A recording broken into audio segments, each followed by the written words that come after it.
മഞ്ഞിൻ കൊട്ടാരം സ്വർണമണി കൂടാരം വർണ്ണമഴ പെയ്തിറങ്ങും ചന്തമുത്തൊരു താഴ്വാരം. തൂമഞ്ഞിൻ കൊട്ടാരം സ്വർണമണി കൂടാരം വർണ്ണമഴ പെയ്തിറങ്ങും ചന്തമുത്തൊരു താഴ്വാരം. ചേലായി ചില്ലയിൽ പൊട്ടി വിരിഞ്ഞൊരു മന്ദാരം പൂത്തുവിടർന്നു പൂക്കുട ചൂടിയണിഞ്ഞൊരുങ്ങി വാസന്തം. തകിട തക താഴ്വാരം തകതിനി തക താഴ്വാരം തകിട തക താഴ്വാരം തകതിനി തക താഴ്വാരം. തൂമഞ്ഞിൻ കൊട്ടാരം സ്വർണമണി കൂടാരം വർണ്ണമഴ പെയ്തിറങ്ങും ചന്തമൊത്തൊരു താഴ്വാരം. ചേലായി ചില്ലയിൽ പൊട്ടി വിരിഞ്ഞൊരു മന്ദാരം പൂത്തുവിടർന്നു പൂക്കുട ചൂടിയണിഞ്ഞൊരുങ്ങി വാസന്തം.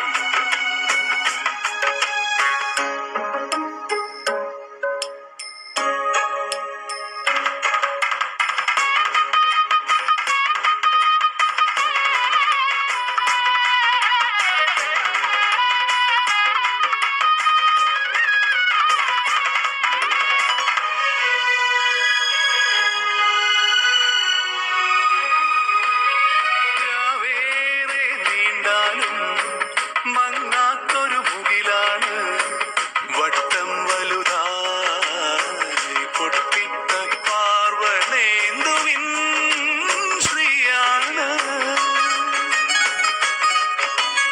രാവേറെ നീണ്ടാലും മങ്ങാത്തൊരു മുകിലാണ് വട്ടം വലുതായി പൊട്ടിട്ട പാർവണേന്ദുവിൻ ശ്രീയാണ്.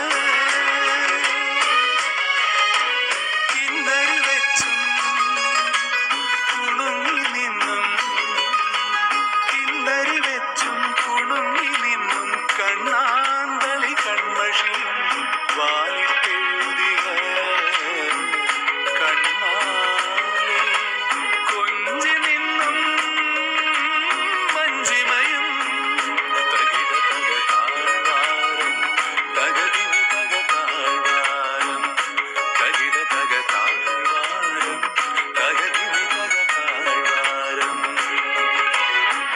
തൂമഞ്ഞിൻ കൊട്ടാരം സ്വർണമണി കൂടാരം വർണ്ണമഴ പെയ്തിറങ്ങും ചന്തമൊത്തൊരു താഴ്വാരം. ചേലായി ചില്ലയിൽ പൊട്ടി വിരിഞ്ഞൊരു മന്ദാരം പൂത്തുവിടർന്നു പൂക്കുട ചൂടിയണിഞ്ഞൊരുങ്ങി വാസന്തം.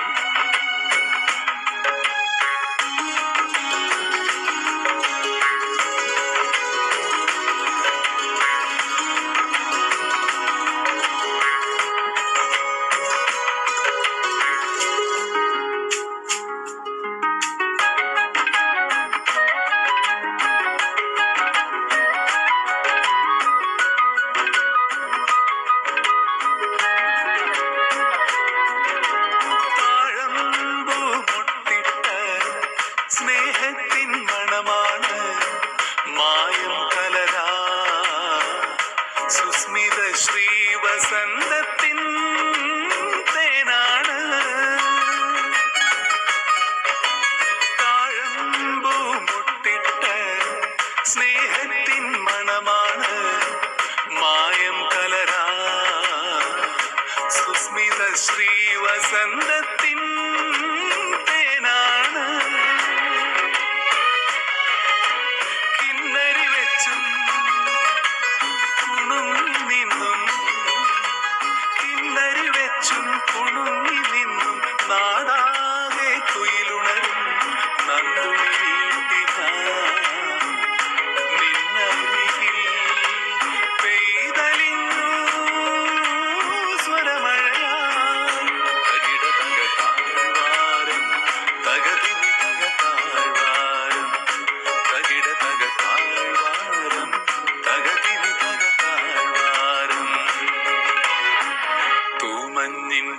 കൊട്ടാരം സ്വർണമണി കൂടാരം വർണ്ണമഴ പെയ്തിറങ്ങി ചന്തമൊത്തൊരു താഴ്വാരം ചേലായി ചില്ലയിൽ പൊട്ടി വിരിഞ്ഞൊരു മന്ദാരം പൂത്തുവിടർന്നു പൂക്കുട ചൂടിയണിഞ്ഞൊരുങ്ങി വാസന്തം തകിട തക താഴ്വാരം തകതിമി തക താഴ്വാരം തകിട തക താഴ്വാരം തകതിമി തക താഴ്വാരം.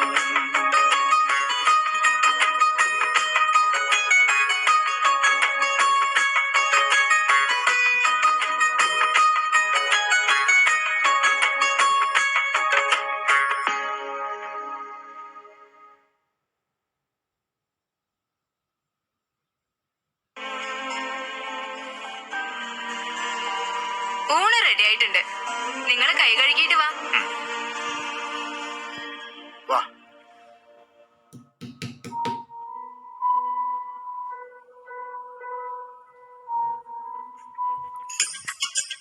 അളിയോ, മാത്യൂസ് അളിയോ, ഷാജളിയോ, എന്നാ ഇവിടെ സംഭവിച്ചത്? ഷാജി ചേട്ടനോട് ഞാൻ പറഞ്ഞല്ലേ ഓടിപ്പിടിച്ച് ഇങ്ങോട്ട് വരേണ്ട കാര്യമില്ലെന്ന്. അവര് വന്ന് ഭീഷണിപ്പെടുത്തിയെന്നേ ഉള്ളൂ. എന്റെ പെങ്ങളെ, എന്റെ അളിയന് എന്തെങ്കിലും പറ്റിപ്പോയാ എനിക്കവിടെ ഇരിക്കപ്രതിയുണ്ടോ? പിന്നൊന്നും നോക്കിയില്ല, കിട്ടിയ ബസ് കയറി ഞാനിങ്ങോട്ടേക്ക് പോന്നു.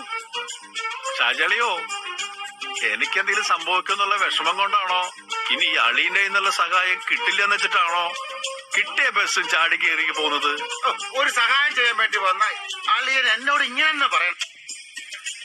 എന്റെ മോടെ കൊച്ചിന്റെ മാമോസിക്ക് വരാൻ അളിയന് സമയമില്ല.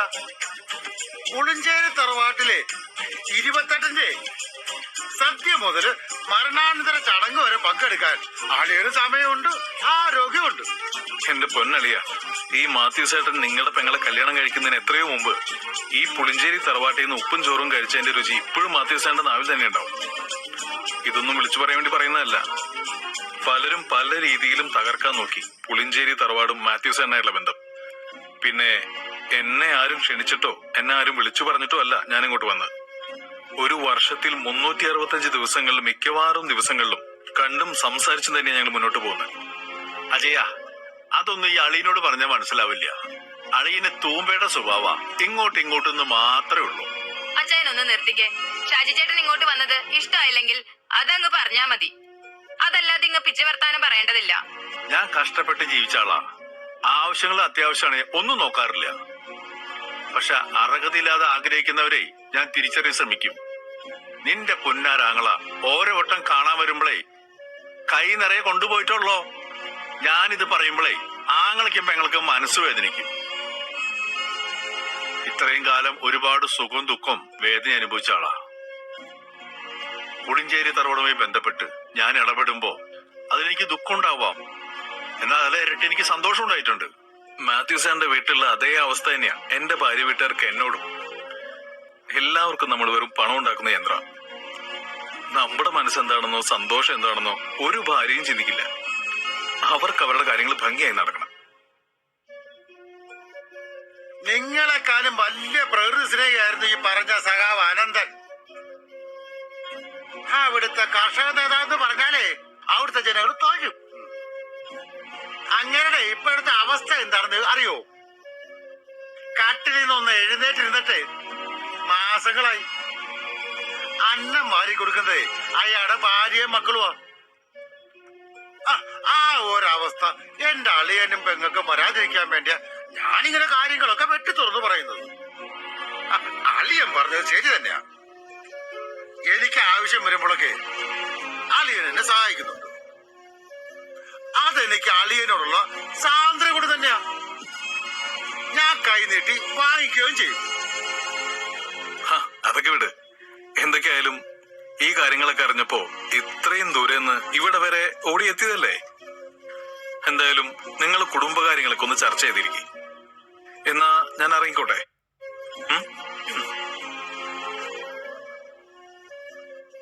അച്ചായ, നിങ്ങളുടെ അത്ര പണവും പദവിയൊന്നും ഞങ്ങളുടെ വീട്ടുകാർക്കില്ല. പക്ഷെ ഷാജി ചേട്ടനോട് അങ്ങനെ പറഞ്ഞത് ഒട്ടും ശരിയായില്ല. നിങ്ങളുടെയൊക്കെ നേതാവായ അനന്തനെ കുറിച്ച് ഷാജി ചേട്ടൻ പറഞ്ഞപ്പോ അച്ചായൻ ഒരു മറുപടിയും പറഞ്ഞില്ലല്ലോ. നമ്മൾ നമ്മുടെ വീടിന്റെ ഭിത്തിയില് ചില ദൈവങ്ങളുടെ പടം വെക്കും. അത് നമ്മുടെ മനസ്സിലെ ഇഷ്ടം കൊണ്ട് വാങ്ങി വെക്കണതാ. അതുപോലെയാ സഖാവ് അനന്തൻ എനിക്ക് എന്റെ മനസ്സിൽ. ഒരു രാഷ്ട്രീയ മതഭേദമില്ലാതെ ആ നാട്ടിലെ കർഷകര് ദൈവത്തെ പോലെ ആരാധിക്കുന്നു. വെട്ടേറ്റ് കട്ടിലിൽ കിടപ്പായിട്ട് മാസങ്ങളോളായി. എന്തിനു വേണമെന്നറിയോ? പീലിത്തറ വയലോരം ബോംബെ കമ്പനിക്ക് ഫ്ളാറ്റുകളും വില്ലകളും പണിയാൻ എതിരിൽ നിന്ന് സമരം ചെയ്ത കാരണത്തിനാണ്. അതുപോലെ നിരവധി കർഷകർക്ക് ആവശ്യമായ ചിറ പണിതു കൊടുക്കാനും പുറമ്പോക്ക് ഭൂമി വെട്ടിപ്പിടിച്ച് പാവങ്ങൾക്ക് കുടിൽ കെട്ടിക്കൊടുത്തു. അങ്ങനെ നിരവധി പ്രവർത്തനങ്ങൾക്ക് നേതൃത്വം കൊടുത്ത സഖാവ് അനന്തനെ ഇല്ലാത്ത കഥകളുണ്ടാക്കി ആ കുടുംബം തകർക്കാൻ നോക്കി. അനന്തൻ ഉയർത്തെഴുന്നേൽക്കും.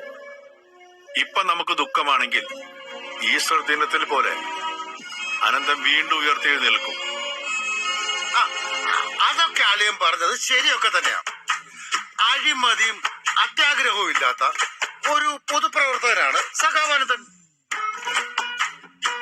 അദ്ദേഹത്തിനെ വിശ്വസിച്ച് അദ്ദേഹത്തിന്റെ കൈകളിൽ ഒരു അധികാരം ഏൽപ്പിക്കാൻ ചിലർ അനുവദിക്കില്ല. അതൊക്കെയാണല്ലോ നമ്മുടെ നാട്ടിൽ ഇപ്പൊ നടന്നുകൊണ്ടിരിക്കുന്നത്. അല്ല, അളിയെന്ന് പോകുന്നുണ്ടാ? അയ്യോ അളിയ, അത് എനിക്കിന്ന് പോയേ പറ്റൂ.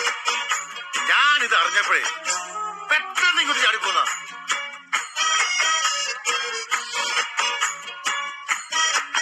ആ ഷൈനെ, അളിയന്റെ ഭക്ഷണം കൊടുക്കുക. ബീഫില്ല, ചിക്കനേ ഉള്ളൂ. ഓ, എന്തായാലും മതിയേ. ഇനി എനിക്കിവിടെ എന്താ സംഭവിച്ചതെന്ന് ആരെങ്കിലും വിളിച്ചു ചോദിച്ചാ ഇവിടെ പ്രശ്നമൊന്നുമില്ല, എന്റെ അടുത്ത് വന്നു സംസാരിച്ചു എന്ന് മാത്രം പറഞ്ഞാ മതി. ചേട്ടൻ എന്നാ വാ, നമുക്ക് ഭക്ഷണം കഴിക്കാം. ഞാൻ എന്തായാലും കഴിച്ചിട്ട് വരട്ടെ.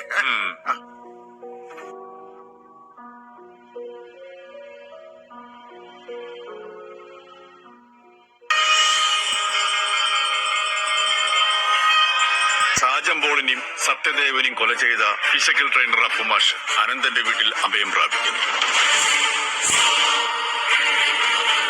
സാജംപോളിന്റെ ജ്യേഷ്ഠൻ ജോർജ് പോൾ അപ്പുമാഷെ തെരഞ്ഞ് അനന്തന്റെ വീട്ടിൽ വരും. ഇവിടെ ചില സത്യങ്ങൾ മറച്ചുവെക്കുന്നത് എന്തിനു വേണ്ടി? സമൂഹത്തിനെ നശിപ്പിക്കുന്ന മയക്കമരുന്ന് ഗൂഢസംഘത്തിനെ തകർക്കാൻ നോക്കിയ അനന്തന്റെയും അപ്പുമാഷുടെയും ജീവിത കഥ. നേരത്തെ അനന്തേട്ടൻ പറഞ്ഞ വയലിലെ കിളികളെ പോലെ കുടുംബ ബന്ധങ്ങളെ തകർത്തെറിയപ്പെട്ട് വഴിയോരങ്ങളിൽ അന്തിയുറങ്ങി പ്രകൃതിയെയും കുടുംബത്തിനെയും സംരക്ഷിക്കുന്ന ഒരു ജീവിതാനുഭവ കഥ ആൾരൂപം. അപ്പോട്ടനാണ് എനിക്കിതൊക്കെ പഠിപ്പിച്ചു തന്നത്. പിന്നെ ചില ആളുകൾക്ക് ചില കൈപ്പുണ്യൊക്കെ ഉണ്ടാവില്ലേ? നിങ്ങളുടെ സ്വന്തം കേരള വിഷൻ ചാനൽ 28 വൈകിട്ട് 9:30.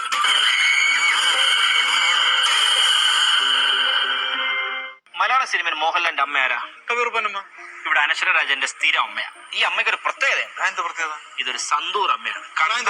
ഒട്ടും തോന്നിക്കില്ല ഇത് അമ്മയാണെന്ന് കണ്ടു കഴിഞ്ഞാൽ ഒരു കോളേജ് കുട്ടിയെ പോലെ. രേഖാചിത്രത്തില് അനശ്വരയുടെ അമ്മയായിരുന്നു, പത്മിനിയിലും അനശ്വരയുടെ അമ്മയായിരുന്നു. പത്മിനിയിലത്തെ ആ റോള് കണ്ടിഷ്ടപ്പെട്ടിട്ടാണ് ഇതിലേക്ക് എന്നെ കാസ്റ്റ് ചെയ്തെന്നാണ് പറഞ്ഞത്. ഈ അമ്മയായിട്ട് കാണുമ്പോൾ നമുക്ക് അങ്ങനെ ഫീൽ ചെയ്യുന്നില്ല.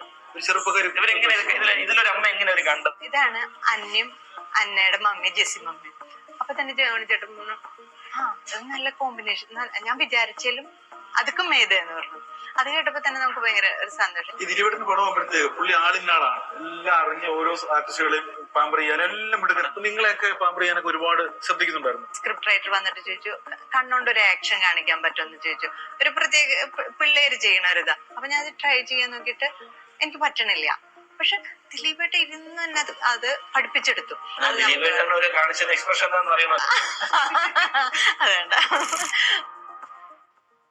ഫാമിലിയില് പ്രിൻസിന്റെ അച്ഛനായിട്ട് സിദ്ദിഖാണ്. സിദ്ദിഖയുടെ ഭയങ്കര വിവാദമായ വാർത്തകളും കാര്യങ്ങളൊക്കെയാണ് പുള്ളിയെ അമ്മയിൽ സ്ഥാനം വരെ മാറി വെക്കേണ്ട അവസ്ഥ.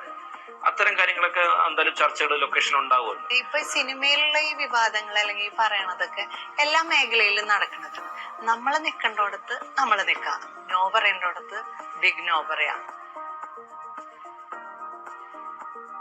In association with ഇനിയാണ് ലാഭത്തിന്റെ ബൈ മൈജി ജെൻസി ഫെസ്റ്റ്. എല്ലാ മൈജി ഫീച്ചർ ഷോറൂമുകളിലും ഇത്തിരി ക്യൂട്ടി, ഒത്തിരി ബ്യൂട്ടി. KSFയുടെ പുതിയ ഹാർമണി ചിട്ടി ചേരണം ഇപ്പൊ തന്നെ. KSF ഹാർമണി ചിട്ടികൾ.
വേണോ നിനക്ക്? വേണ്ട വേണ്ട, ഞങ്ങൾ എടുത്തോളാം. സാമ്പാറോ? വേണ്ട വേണ്ട. ഒരു ഇഡ്ഡലി കൂടി കഴിക്കണം കേട്ടോ.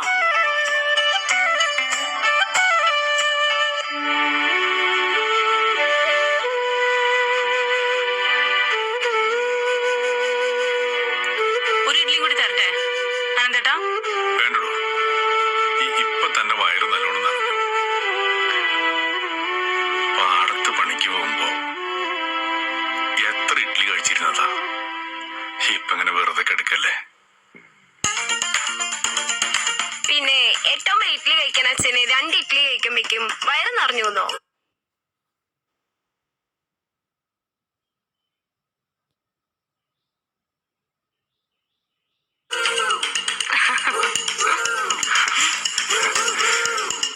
ഓ എന്റെ അമ്മ, ഈ ഇഡ്ഡലി കഴിച്ച് കഴിച്ച് മടുത്തു. ഒന്ന് മാറ്റി പിടിച്ചൂടെ? മക്കളെ, അച്ഛനെ 8-9 ഇഡ്ഡലി കഴിച്ചിരുന്നു. ഇപ്പോഴും കഴിക്കാം. സൂര്യൻ ഉദിക്കുമ്പോ പാടത്തിറങ്ങിയ മഞ്ഞായാലും വെയിലായാലും മഴയായാലും 2 മണിക്കൂർ നിന്ന് കളയ്ക്കും. വിശപ്പുകൊണ്ട് അമ്മ തന്നിരുന്ന കട്ടൻ ചായ കുടിച്ച് തീർന്നിരിക്കും. അമ്മ ഭക്ഷണം കൊണ്ടുവരുന്നത് വരെ പാടത്തിങ്ങനെ കളച്ചുകൊണ്ട് നിൽക്കും. അമ്മ വൈകുന്നത് അമ്മയുടെ കുറ്റം കൊണ്ടല്ല. 4 എണ്ണത്തിന് തേച്ച് കുളിപ്പിച്ചേ ഭക്ഷണം കൊടുത്തിട്ടാണ് ഞാൻ അനന്തേട്ടനുള്ള കഞ്ഞിയായിട്ട് വരുന്നത്. ഞാനൊരു തുള്ളി ചായ പോലും കുടിക്കാറില്ല. അച്ഛന്റെ കൂടെ കഴിക്കാന്ന് വിചാരിച്ചിട്ട് ഞാൻ എനിക്കുള്ളതും കൂടി കരുതും. അച്ഛന്റെ വിശപ്പും കഴിക്കലും കാണുമ്പോ ഞാൻ എന്റെ പങ്കും കൂടി അച്ഛന് കൊടുക്കും. അച്ഛൻ ചോദിക്കാറില്ലേ അമ്മ കഴിച്ചൂന്ന്? ചോദിക്കും. അച്ഛന്റെ വിശപ്പ് മാറട്ടെ എന്ന് കരുതി ഞാൻ കഴിച്ചു എന്നങ്ങ് പറയും. അങ്ങനെ ഒത്തിരി കാര്യങ്ങള് അമ്മ ജീവിതത്തിൽ അനുഭവിച്ചിട്ടുണ്ട്. മക്കളെ, ചില സമയത്തെ ഭക്ഷണം ഇല്ലാതെ അമ്മ കഴിക്കാതിരുന്നിട്ടുണ്ട്. ചില സമയത്തും ഉണ്ടായിട്ട് കഴിക്കാൻ പറ്റാതിരുന്നിട്ടുണ്ട്. അതെന്താ ഭക്ഷണം ഉണ്ടായിട്ടും കഴിക്കാൻ പറ്റാത്ത? സ്കൂൾ അടച്ച സമയം നിങ്ങൾ 4 പേരും വീട്ടിലുണ്ട്. അമ്മ അടുക്കളയിലാ. അന്ന് ഞാൻ വിത്തിടാൻ പോയി. വേറെയും പണിക്കാരുണ്ടായിരുന്നു. എനിക്കും ജോലിക്കാർക്കും കഞ്ഞി ഉണ്ടാക്കുന്ന തിരക്കിന്റെ ഇടയില് ഈരയുടെ കയ്യിൽ നിന്ന് കുപ്പി ഗ്ലാസ് വീണ് കാല് മുറിഞ്ഞു. എന്റെ കയ്യിന്നോ? എന്നാന്നോ? അന്ന് അച്ഛനെ വിളിക്കാനേ ഇന്നത്തെ പോലെ ഫോൺ സൗകര്യമൊന്നും ഇല്ലായിരുന്നു. കരച്ചില് കെട്ടി ഞാൻ ഓടി വന്ന് നോക്കുമ്പോ നിന്റെ കാല് മുറിഞ്ഞ് ചോര വന്നോണ്ടിരിക്കുവായിരുന്നു. ജംഗ്ഷനിലുള്ള ഡോക്ടറിന്റെ അടുത്തേക്ക് ഞാൻ നിന്നെയും വാരി ഒറ്റ ഓട്ടമായിരുന്നു. അവിടെ ചെന്നപ്പോ ഡോക്ടർ അവിടെ പറ്റില്ല എന്ന് പറഞ്ഞു. സ്റ്റിച്ച് ഇടണമെന്ന്. എന്റെ കയ്യിൽ ആകെയുള്ളത് 50 രൂപയും. ഇവളാണെങ്കിലോ കരച്ചിലോട് കരച്ചില്. എന്നിട്ട് പലചരക്ക് കട നടത്തുന്ന മൊയ്തിക്കയുടെ കയ്യിൽ നിന്ന് 500 രൂപയും മേടിച്ച് ഓട്ടയും പിടിച്ച് ജില്ലാശുപത്രിയിലേക്ക് പോക്കായിരുന്നു. അവിടെ ചെന്ന് ക്ലീൻ ചെയ്ത് 8 തുന്നലുണ്ടായിരുന്നു. ഇവളാണെങ്കിൽ കരച്ചില് നിർത്തുന്നുമില്ല. പാടത്ത് കൊണ്ടുപോകാൻ വെച്ചിരുന്ന ഭക്ഷണം അന്ന് കൊണ്ടുപോകാനും പറ്റിയില്ല. എനിക്കാണെങ്കിൽ അന്നൊന്നും കഴിക്കാനും പറ്റിയില്ല. അതാ പറഞ്ഞത്, ഭക്ഷണം ഉണ്ടായിട്ടും കഴിക്കാൻ പറ്റാത്ത സാഹചര്യം ഉണ്ടായിട്ടുണ്ടെന്ന്. ഭക്ഷണത്തിന് നമ്മളെ വലിയ വില കൽപ്പിക്കണം. നമ്മുടെ ജീവൻ നിലനിർത്താനായിട്ട് ഭക്ഷണം ആവശ്യമാണ്. ചില ആളുകൾക്ക് ഇഡ്ഡലി പറ്റില്ല, ദോശ പറ്റില്ല, പുട്ട് പറ്റില്ല, ഉപ്പുമാവ് പറ്റില്ല. ഒരു കാര്യം നമ്മൾ ഓർക്കണം, ഒന്നും കിട്ടാത്ത ഒത്തിരി പേര് നമ്മുടെ സമൂഹത്തിലുണ്ട്. സോറി അച്ഛാ, ഇനി ഞങ്ങളൊന്നും ചെയ്യില്ല. ഭക്ഷണം വേസ്റ്റ് ആക്കാതെ നോക്കിക്കോളാം. മക്കളെ, എല്ലാ ആവശ്യത്തിനധികമുള്ള വീട്ടിൽ നിന്ന് വന്നതാ നിങ്ങളുടെ അമ്മ. നിങ്ങളുടെ അമ്മയുടെ വീട്ടിലെ അടുക്കളയിലെ കിലോ കണക്കിന് വെളിച്ചെണ്ണയാ. നമ്മുടെ വീട്ടിലോ ഗ്രാമിന് മാത്രം. എന്നിട്ടും നിങ്ങളുടെ അമ്മയെ അതുകൊണ്ട് വെച്ച് നല്ല കറികൾ ഉണ്ടാക്കാൻ പഠിച്ചു. അച്ഛന്റെ പൊന്നുമക്കളെ അങ്ങനെ ജീവിച്ചു പഠിക്കണം. കുടുംബ ചെലവുകളും ഭാരങ്ങളും കൂടിക്കൊണ്ടിരിക്കുക. നിങ്ങൾക്കൊക്കെ സ്വന്തമായൊരു കുടുംബം വരുമ്പോ കൃഷിയുള്ള വീടായിരിക്കണമെന്നില്ല. ഉപ്പ് തൊട്ട് കർപ്പൂരം വരെ വാങ്ങേണ്ടി വരും. നിങ്ങൾക്ക് കിട്ടുന്ന ശമ്പളം ഒന്നിനും തികയാത്ത ഒരു സാഹചര്യം. അച്ഛൻ പഠിക്കുന്ന കാലത്ത് 1-2 ഷർട്ട് ഉണ്ടായിരുന്നുള്ളൂ. നിങ്ങൾക്കിപ്പോ അങ്ങനെയാണോ? ഞാനെല്ലാം പഠിച്ചു പഴയ കാലത്തീന്ന്. ഇത് പുതിയ കാലമാ. ഒതുക്കി പിടിച്ചുള്ള അടുക്കള നിയന്ത്രണം. ആ സഖാവാനന്ദന്റെ ഭാര്യയല്ലേ, അപ്പൊ അങ്ങനെ ആയാലേ പറ്റൂ. സഖാവ് അനന്തന്റെ ഭാര്യയ്ക്ക് മാത്രല്ല, മക്കൾക്കും അങ്ങനെ ആവാം. അച്ഛാ, ഇങ്ങനെ കഴിഞ്ഞ കാര്യങ്ങൾ ഞങ്ങൾ ഓർമ്മിപ്പിക്കണം. ഞങ്ങൾക്കൊന്ന് ഉണരാനോ?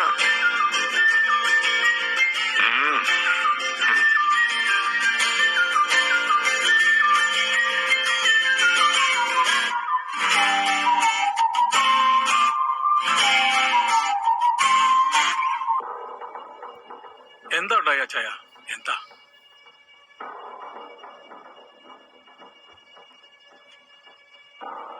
ആരാ ഇവിടെ ഇടിച്ചു കയറി വന്നത്? ജോർജ് പോളും ജിമ്മിയും ജോജോയും ആണോ? അല്ല, പുതിയ ആളുകളാ. ഒരു സത്യദേവ്.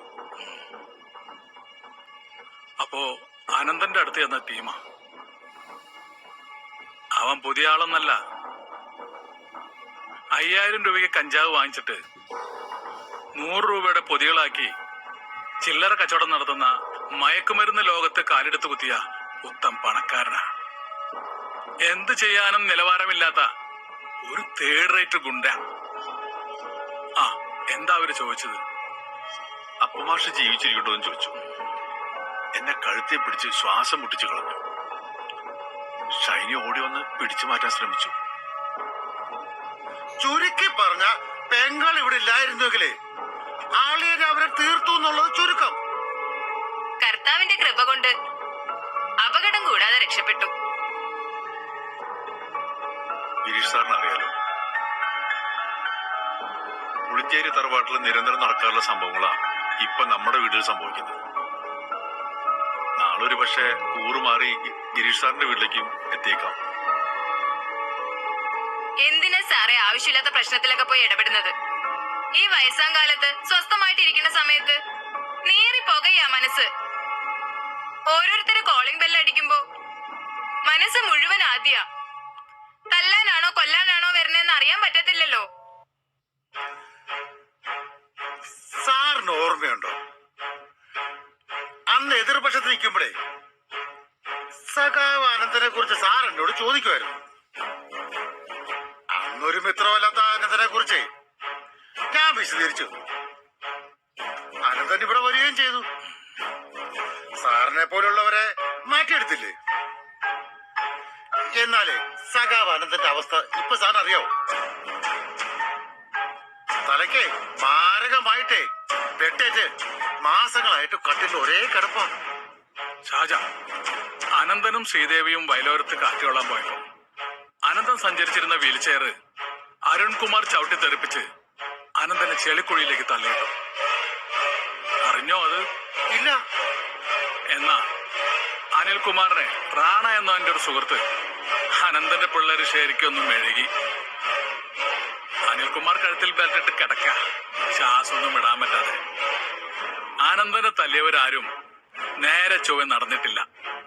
അതാണ് അവിടുത്തെ രീതി. ഗിരീഷ് സാറ് പറയുന്നതൊക്കെ കേൾക്കാൻ നല്ല രസമുണ്ട്. അനുഭവിച്ചവരുടെ വേദന അവർക്കേ അറിയൂ.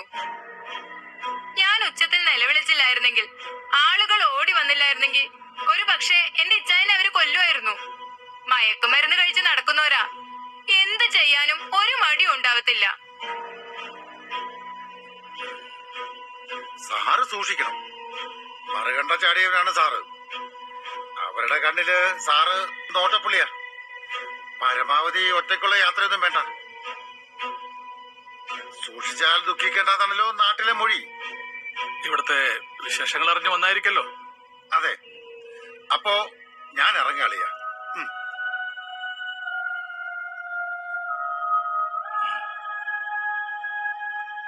വന്നൊരു പ്രശ്നക്കാര് തന്നെയാ, ഇനിയും വരാം. ഞാൻ അറിഞ്ഞിടത്തോളം അപ്പുവിന്റെ ഫോട്ടോയും കാണിച്ച് പലരോടും അന്വേഷിച്ചതായി ഞാൻ അറിഞ്ഞു. സത്യത്തിൽ അന്ന് നഷ്ടപ്പെട്ട 5 കോടി രൂപയുടെ ആ മയക്കുമരുന്ന് അപ്പുവിന്റെ കയ്യിലാണോ?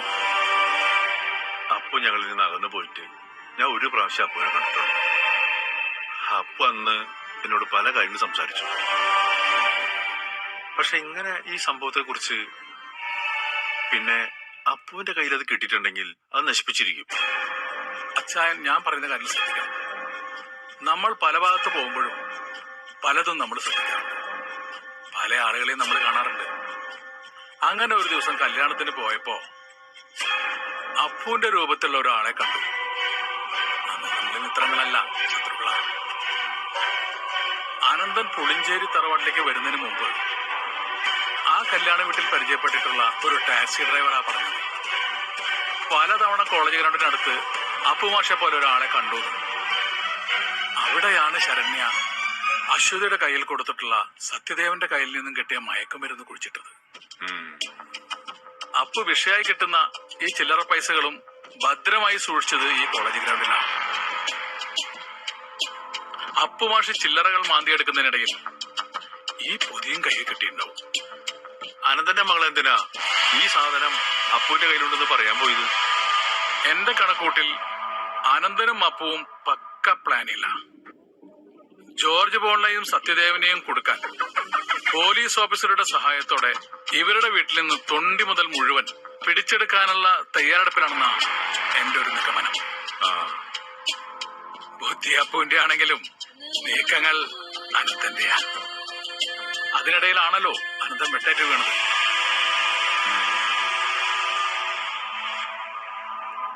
തുണിയൊന്നും ഉണങ്ങിയില്ല അച്ചായ. ഭയങ്കര മഴക്കോള്. ആ, സാറിന് ചായ എടുക്കട്ടെ? വേണ്ട, ഞാൻ ചായ ഒന്നും അധികം കുടിക്കാറില്ല. എന്തായാലും അച്ചായൻ കുറച്ചു നാളത്തേക്ക് പുറത്തേക്കൊന്നും ഇറങ്ങണ്ട. പേടിച്ചിട്ടൊന്നല്ല, പേടിച്ച് പിൻവാങ്ങിയെന്ന് അവർക്ക് തോന്നാൻ. എന്ത് പറഞ്ഞു കൊടുത്തിട്ട് ഒരു കാര്യവും ഇല്ല. അന്ന് പള്ളിയിൽ അച്ഛൻ ഒരുപാട് ഉപദേശിച്ചതാ. അച്ഛന് പല സൂചനയും കിട്ടിയതിന്റെ പുറത്താ അച്ഛൻ ഉപദേശിച്ചത്. കേൾക്കാതെ നടന്നു. അന്നും അപകടം വന്നു. ഈ ഒറ്റയ്ക്ക് തിരിഞ്ഞുള്ള മാർക്കറ്റിൽ പോക്കും എസ്റ്റേറ്റിൽ പോക്കും ഒന്നും വേണ്ടെന്ന് ഞാൻ പല വട്ടം പറഞ്ഞതാ. ഒരു മദ്യപാനിക്ക് മദ്യപാനം ഒറ്റയടിക്ക് നിർത്താൻ പറ്റില്ല. എന്നാ വളരെ പതുക്കെ പതുക്കെ നിർത്താൻ പറ്റും. അതുപോലെ അച്ചായനും മെല്ലെ മെല്ലെ ഷൈനിയുടെ ഇഷ്ടത്തിനൊപ്പം എത്തും.